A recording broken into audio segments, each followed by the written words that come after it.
Hello, everybody, and welcome to Publish Me, Punish Me, a comedy series that's examining deal practices within the games industry with me, Ava Carr, founder and CEO of Glitch. And me, Son M, the studio director and co-founder of Perfect Garbage. Each episode will dive into indie publishers, crowdfunding, equity deals, and literally everything else. So whether it's the good, the bad, or just plain yikes, we're going to talk about it all. If you're interested in discussions about the design and business of video games, be sure to like, share, and subscribe to our channel below.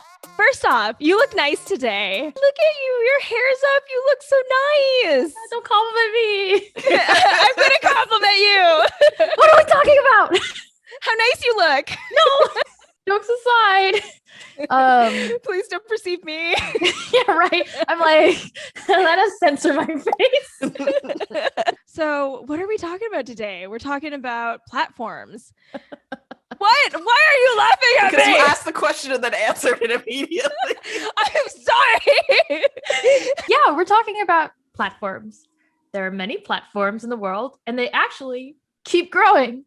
Yeah, like the big ones, right? You all know, like everybody knows Sony with PlayStation, of course, and Xbox with the folks over at Microsoft, Nintendo, the Switch, and then some of the other ones like, I don't know, Stadia, Ouya. Do you remember Ouya?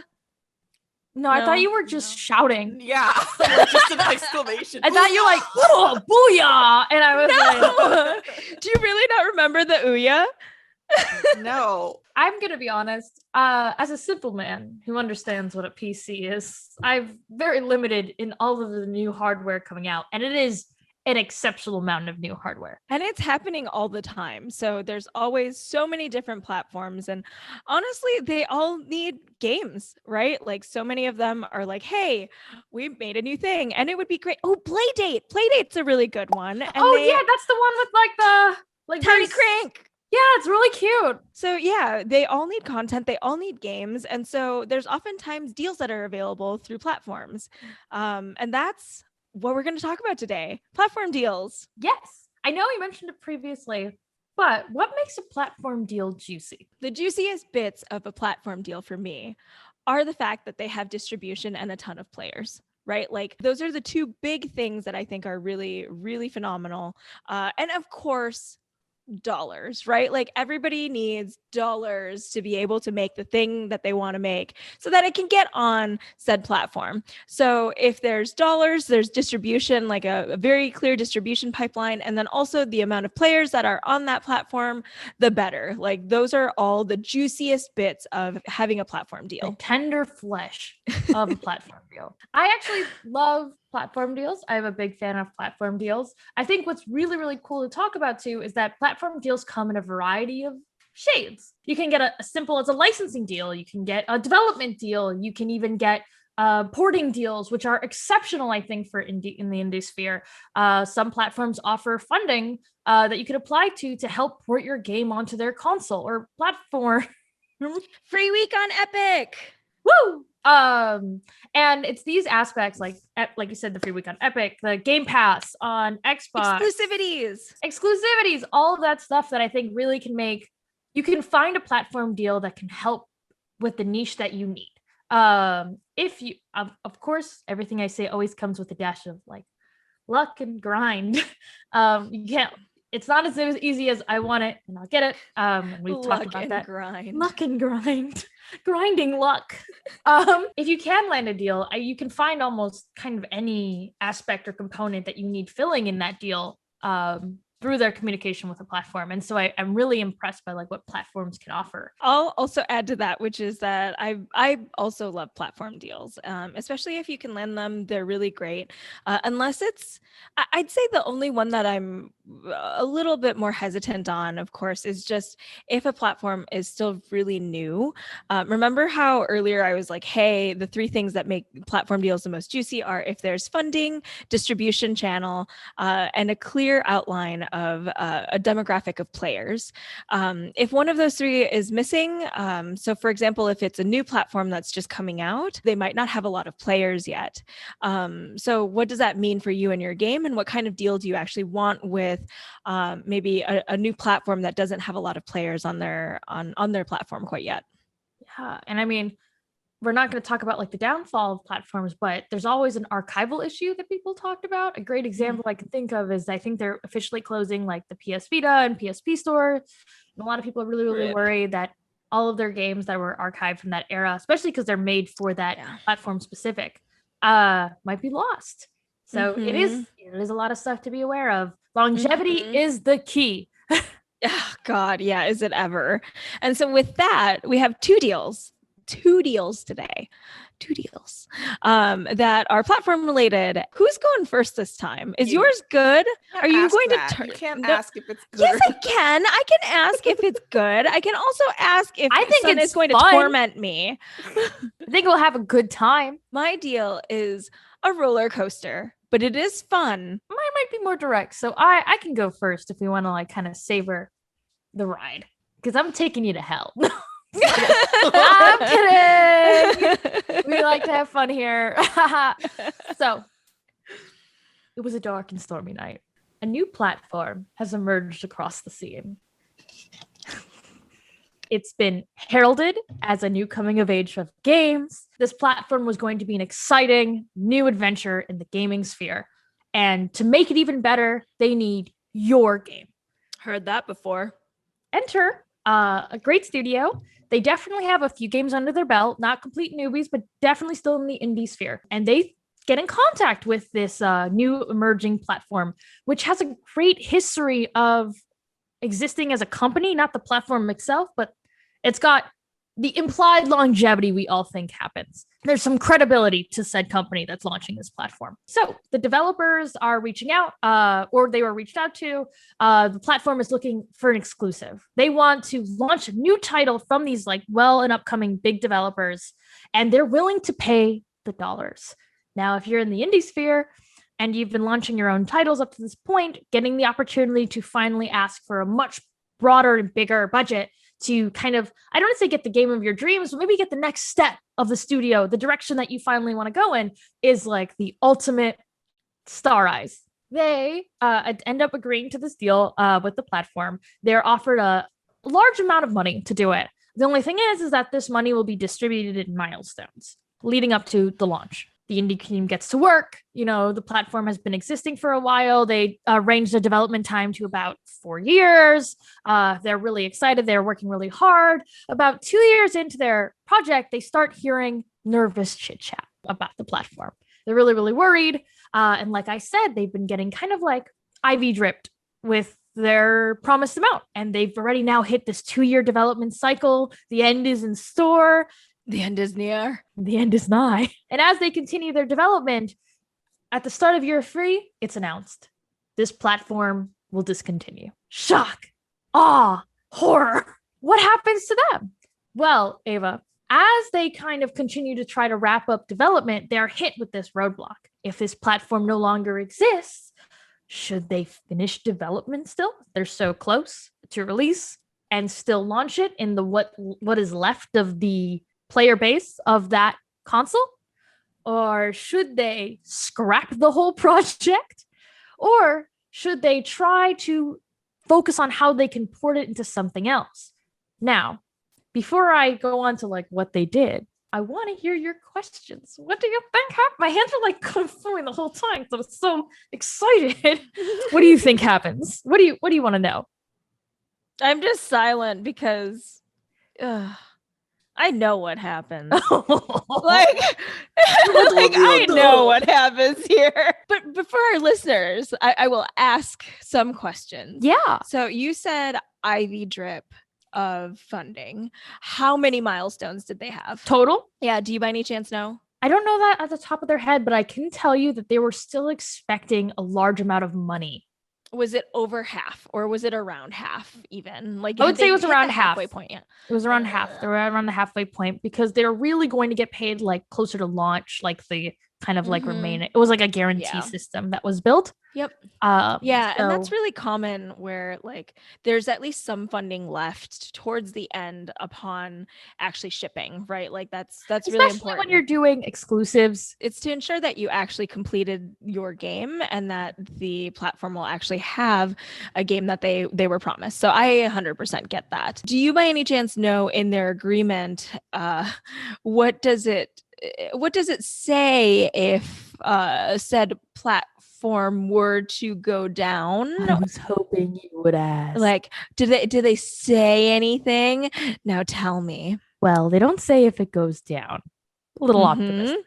But they did say that they own the rights for the release of the game, and that whether or not it goes down wasn't really negotiated in the contract. So you now have this gray area where this console might not exist, but the team might not have the legal right to actually distribute it without it.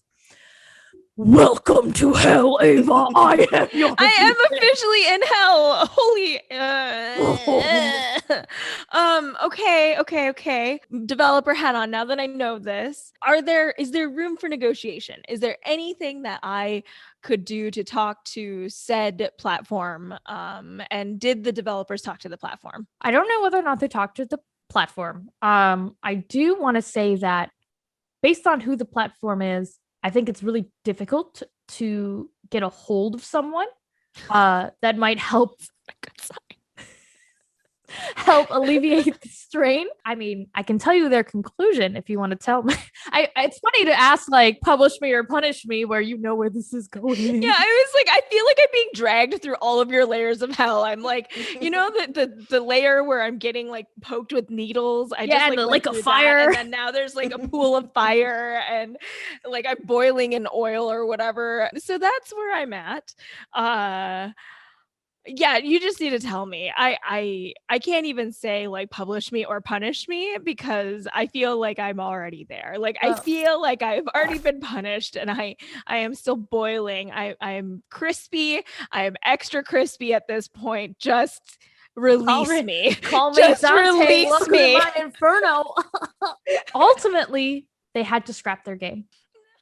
It was over 3 years of development. They didn't have enough funds to finish.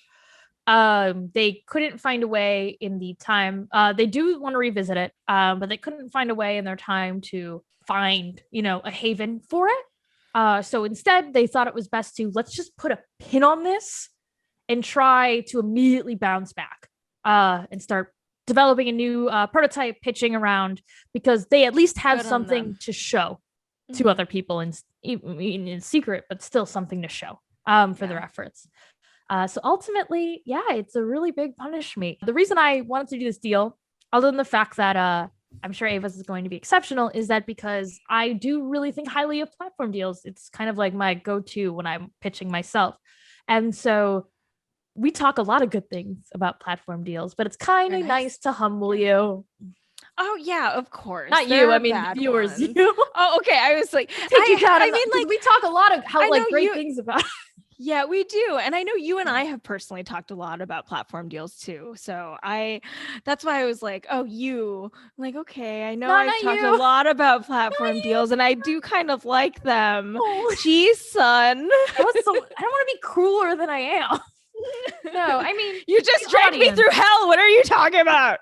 Moral of the story is that longevity is really, really important, and having your way out in platform deals, I think, is almost as important as it is in any publishing deal, especially in a platform that has not existed. I'm talking like 10 years plus. You want some real history to it. And if you're unsure, don't sign exclusivity. Maybe first launch rights, but not exclusivity. And that's like my hot take on that. Mm-hmm. I have nothing to add there. You're 100% right, son. And we're going to move on because I need help. I'm ready to feel something nice. Yes, I need to feel again. All right, Ava, okay. What's your deal? So this developer is essentially like an ex-AAA team. They are making their first game as an indie, and there's it's a small group. It's like it's under 5 people, right? It's a really small team. So they didn't have a lot of clout other than their affiliation with a lot of AAA games or a lot of AAA companies. No one really knew who they were, nor did anyone really know, the types of games that they were really going to make, because it's the first time they're making a game and it's their first studio. So they started making a prototype with their savings. That's terrifying. I mean, mad respect. Yeah.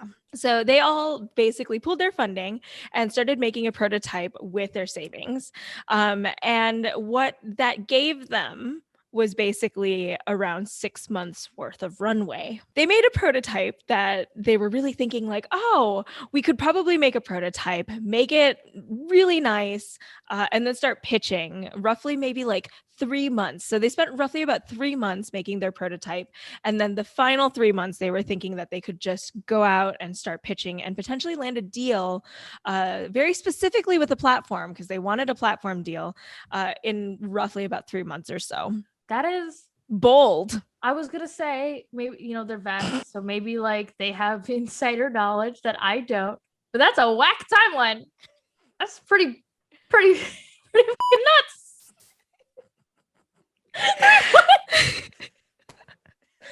And this is a good 3 months for this is a good story to read a contract. But like maybe they got it. I'm just like, wow, I want that.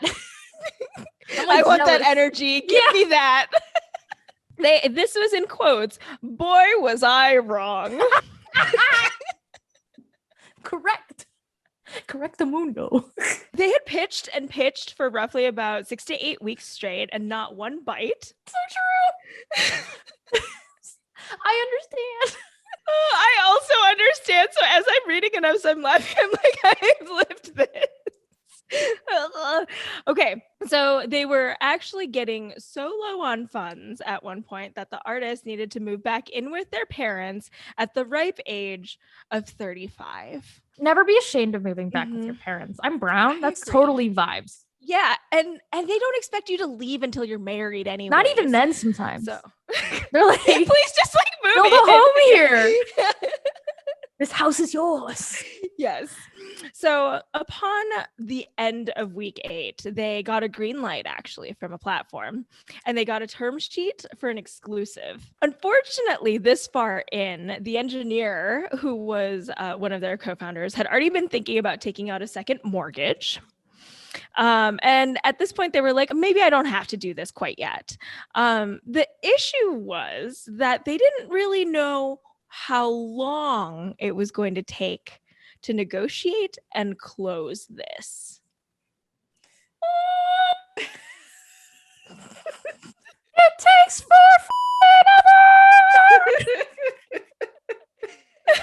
Oh God! Every step of this is a horror story. Welcome to hell, son. Now I'm dragging you through. I'm like sweating. This is like, I feel like every step of the way they're like, oh no. Oh yes. Oh no. Oh, son, I'll stop right here for now. Okay. My question for you is second mortgage or risk it all? That's what we should call the show. Welcome to Second Mortgage or Risk It All. I'm your host. Isn't the second mortgage a risk it all? Like, what are my options here? I would say that a second mortgage is at least they could pay or at least have some extra, like, solve your money current financial problem. Yeah. I would say I would risk it all. Now, and why? It's problematic. So I am so finicky about being in debt. I feel like I would. That's just a part of being brown. I just wouldn't be in a situation that like would I would be working freelance gigs nonstop. But I say risk it all because I feel like even though I'm memeing and you're telling us a story, the odds are hopefully in their favor. They are accomplished vets. They've got a lot of games from the AAA space under their belt. They formed a core team. They're all in it together based on what it sounds like. Everyone's kind of using their own savings. That I really think this can go the whole way through. I would argue I'm very optimistic in that thought. I know it can all go sideways, but I feel like I would feel better if I risk it all and then it fails than have to pay back that second woman mortgage. So like, that's my mental thought, but that's just me. Okay, so they risked it all. Yeah. They did, although put in an application for a second mortgage. No. I mean, good for you covering your bases. They also started talking to basically angels and early stage equity finance partners. They did take a small fund in between to close essentially kind of like that gap. So they signed an angel investor on. They did sign an agreement with the platform roughly about 5 days before even with the angel investor, potentially before needing to take out a second mortgage. And it sounds like the angel came in with about $100K. They didn't tell me exactly how much time it took to like go back and forth with some of the negotiations and then the legal folks getting in and all the edits, etc. But they signed it. They got their exclusivity. They did a platform deal in addition to an angel deal. They didn't need a second. They didn't need the second mortgage. In quotes was everything was good with the platform. We got marketing. We got distribution. We got some sales and money. Yay. That was the end of this story. This roller coaster has chilled the F out. I mean, that just goes to show that nothing works out according to plan exactly ever. I think it's actually pretty cool that they are, ex AAA and we're able to even get into those conversations very quickly. And to be honest, like the deal actually sounds really exciting for your first game, but the journey to get to that deal sounds like a goddamn nightmare. Literally awful. Yeah. Everything about that timeline gave me anxiety.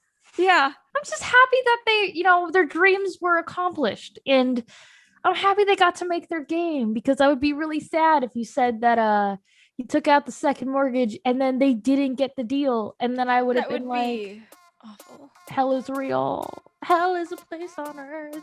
Yeah. Or is heaven a place on earth? Heaven is a place on earth. That's the song. Well, this is Son's version. Thank you, wonderful people, for joining us on this episode of Publish Me, Punish Me. We hope you had fun and maybe learned something or got sweaty along the ride. If you have any past deals or any upcoming deals and you want us to talk about it all anonymously, please feel free to fill out the Google form links down below and send it our way. Don't forget to like, share, and subscribe below if you are enjoying the show. And you can also continue the conversation with us over at discord.gg/HeyGlitch. And we'll see you next time. Thanks for coming. Thanks for listening. Thanks. We can drag everyone else through hell with us next time.